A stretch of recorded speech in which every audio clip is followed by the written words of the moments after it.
Not enough people are talking about this problem in crypto. Crypto becomes more and more of a levered casino. People don't trade anymore with crypto assets.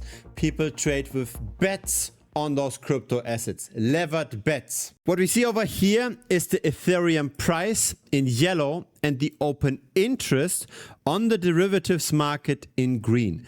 The open interest has grown much faster than the price has. And that means that more and more people are betting on the Ethereum price rather than buying and selling the asset. And that's a problem because that means inherent leverage. More and more people are getting more and more risk on. And more risk means potentially more volatility or potential crash even in the future. Have a look at the open interest for Bitcoin. That's also growing much quicker than the Bitcoin price itself is. And it's not just the futures. It's also the options market, so just another type of bet. So again, people are just betting on the direction of a price. People don't really buy the asset anymore. Yes, this might be a bit more cost efficient for short-term speculation, but it also introduces more and more risk into the market. And that's the fundamental problem. That's why we get those boom and subsequent bust cycles. It's because people become more and more confident to the point where the market in aggregate is overconfident. As more and more leverage is introduced into the market, just a little bit of price movements can suddenly lead to cascading catastrophic outcomes. It's actually not even the trading itself that's a problem. This is the Bitcoin futures trading volume in US dollars. That did not grow that much. Measured in Bitcoin, this even went down. But it's the long-term positions. It's the inherent leverage that's now building up in the market. We can already see the massive impact that those bets have by seeing who's currently betting on rising prices versus falling prices. If the vast majority of market participants are betting on falling prices, so we actually have a negative funding rate, that's when the price tends to turn around. So have a look at Bitcoin. This is the funding rate.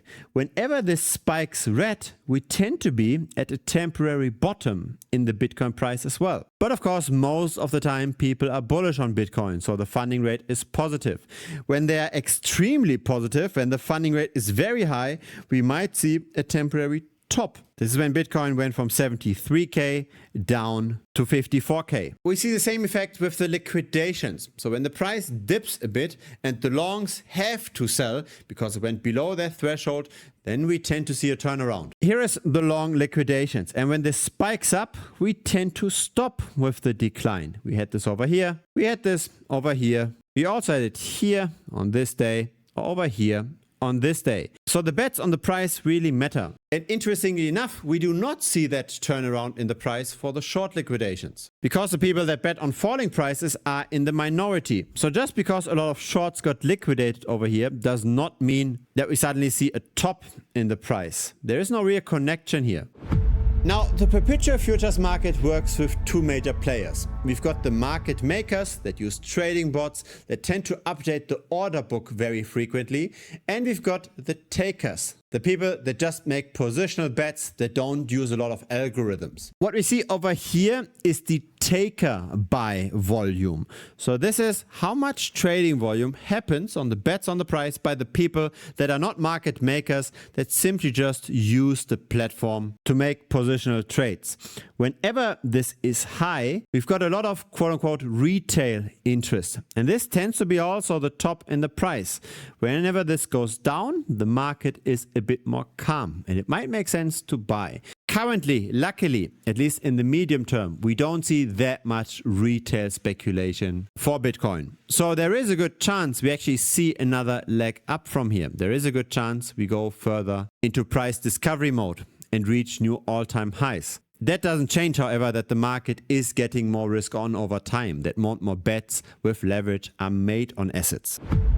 It looks like every bull market has a different flavor of increasing risk. In the early days, in 2016, 2017, it was the ICO bubble, so new crypto projects that launched that were competing with Bitcoin and Ethereum. In 2021 and 2022, we had the decentralized finance bubble. So a lot of people using DeFi protocols to lever up their positions, potentially with borrowing and lending platforms or with newly minted stablecoins.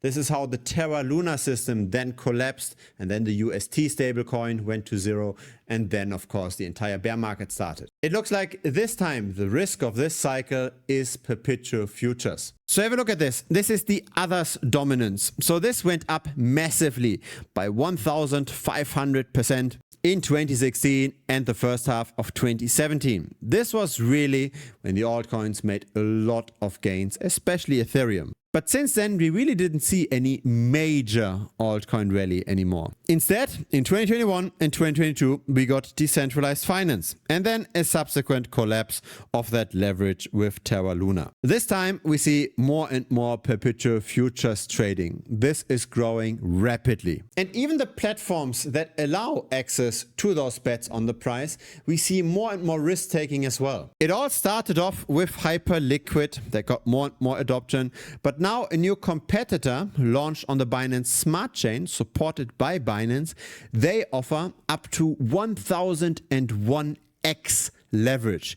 You put in $1,000, you are moving $1 million worth of capital. Now the problem has not the same magnitude for all crypto assets. It actually tends to be not so bad for Bitcoin. So again, here's the Bitcoin price in yellow and the open interest in green. Both grew, and of course the open interest grew a bit faster than the Bitcoin price. But have a look at that delta. It's not too bad. Compare this with Ethereum. Here the delta is much larger, as in the open interest grew much more. In Solana, it's actually the worst. Here we've seen most open interest growth, so most leverage growth through the bets on the price, but the price itself didn't really go anywhere. So really, the current price in Solana is supported by much more leverage than it was just 4 years ago. This price here was somewhat organic, of course supported by freshly minted stablecoins, so that was inherent leverage. But this time we see even more leverage, or at least another form of leverage. And so I think the consequence from all of this is that we will see Bitcoin outperforming Ethereum and Solana in the near future. If leverage doesn't grow as quickly anymore for the smaller altcoins, then Bitcoin should prevail. Bitcoin is getting bought most by Wall Street through the treasury companies and through the ETFs. And historically, we only saw altcoin season when Bitcoin dominance hit close to 73%. Currently, we are below 60%. And I think there's a very good case to be made that we will see a recovery in Bitcoin dominance from here. Bitcoin is likely going to do better than Ethereum, better than Solana, and better than most other small altcoins. I don't have a crystal ball either. I'm simply just sharing the data as I see it. I don't see enough people talking about this inherent leverage. I don't see enough people talking about the risks. Very few people were warning about all of those ICOs going bust. Very few people were warning about the newly minted stablecoins that then disappeared. And now very few people are warning about all of that leverage that builds up through the perpetual futures markets. Now I try to be as objective and as realistic as possible on this channel.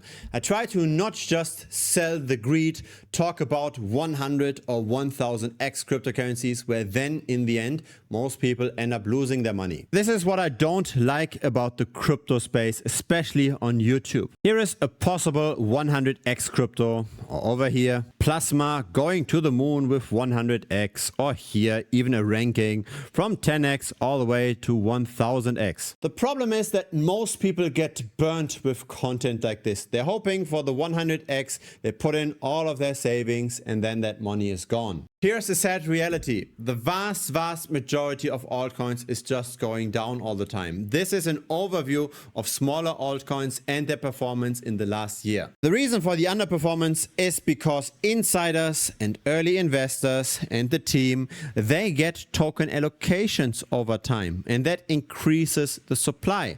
And the price is a result of supply and demand. And when the supply is just going up all the time and the demand cannot catch up, which is is true in the vast majority of cases because of ever increasing competition and because our supply unlocks are also so extremely aggressive. Because of that effect, that's then the reality. That's why most altcoins do worse compared to Bitcoin. So this is an example of dydx. That's this chart over here, right? The supply development.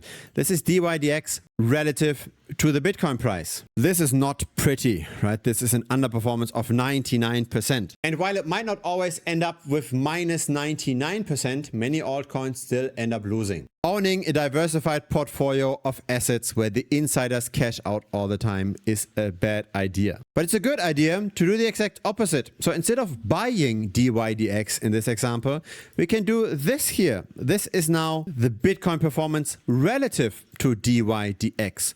So we bet on rising prices of Bitcoin and at falling prices of dydx at the same time. So in this example, since the beginning of the year, that made 210%. The performance over the last 2 years is plus 1,300%. So this is where we can find the 10x returns, or at least the outperformance over just buying and holding Bitcoin. We want to work with the market structure. The market structure is against the retail investor more often than not. Again, most altcoins tend to do worse than Bitcoin and Ethereum most of the time. And we don't even have to be afraid of so-called altcoin season, right? When the others' dominance went up by 67%, at the same time, this relative valuation still didn't go up.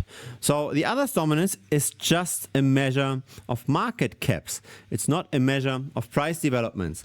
And when market caps stay stagnant because the price gets cut in half while the supply doubles, this is not reflected in the typical altcoin performance charts. I've been following this strategy for the last 4 years. So this is a monthly return chart. Had I just dollar cost averaged into Bitcoin, I would have gotten the line in gray. But because I also bet on falling altcoin prices, I got the return in black. And this is really how we make money in crypto. It's not about finding the next altcoin. It's not about hitting a home run.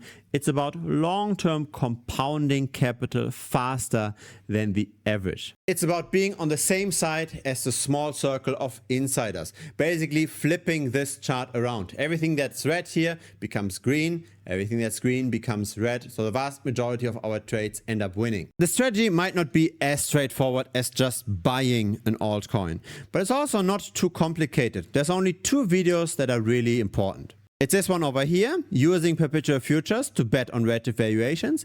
And it's this one over here, probably even more important, risk management with relative valuation bets. The first video is 34 minutes. The second video is 28 minutes.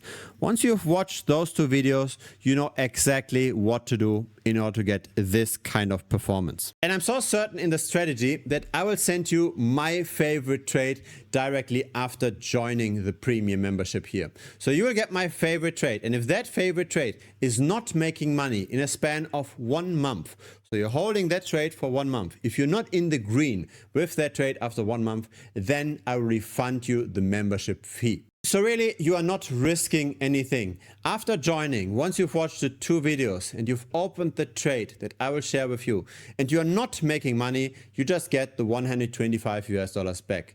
If you do make money, of course, that's great. Then you can just continue copy trading me. I share every single trade in real time in premium as well. A link to premium pops up directly here on the screen. Just click on that. It will lead you to the website. If it's your very first time here, feel free to subscribe. I publish this regularly. A like would be very much appreciated as well. It helps the channel grow. See you next time on YouTube or see you in premium. Cheers.